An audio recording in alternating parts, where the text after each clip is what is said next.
Titingnan nyo ma'am yung giraffe, napakalaki. Pero ang pupo niya ma'am, kasi laki lang ng lugar. Opo.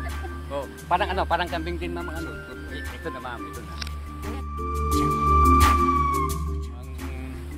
Ang gestation period ma'am ng giraffe, inaabot siya ng 15 to 17 months bago manganak.